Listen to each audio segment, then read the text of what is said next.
Murray State, San Francisco. This is going to be a pretty good one. 7-10 matchup. Murray State being the 7 here.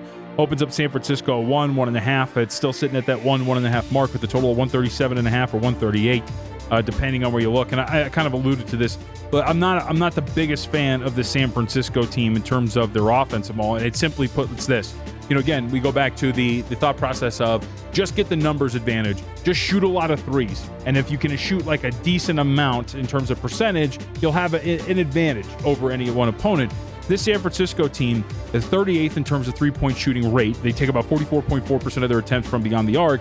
But like in conference play, they only shot 33% from three.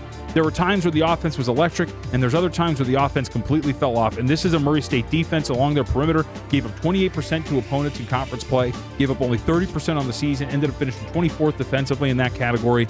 I think Murray State is a pretty quick and athletic team that can, I think, stay along the perimeter, run San Francisco off the three-point line, and force them into a pretty clunky offensive defense. First of all, I'm glad they got a 7 seed. They deserved it. They had a tremendous year. And, you brought up a stat I think is very important, which is their three-point defense for Murray State. And the reason I say that is if you look in the OVC, outside of potentially Belmont or Morehead State, a lot of the teams don't play in the interior. A lot of it is perimeter-oriented.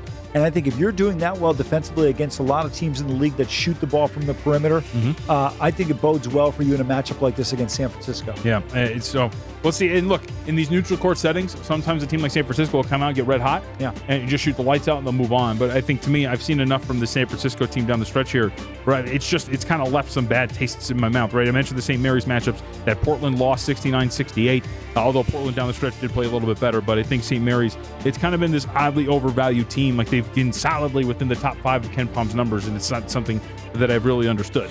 Get prepared for all the madness with VSiN's tournament betting guide, daily best bet emails, plus full access to VSiN through April 5th for only $19 at VSiN.com/madness.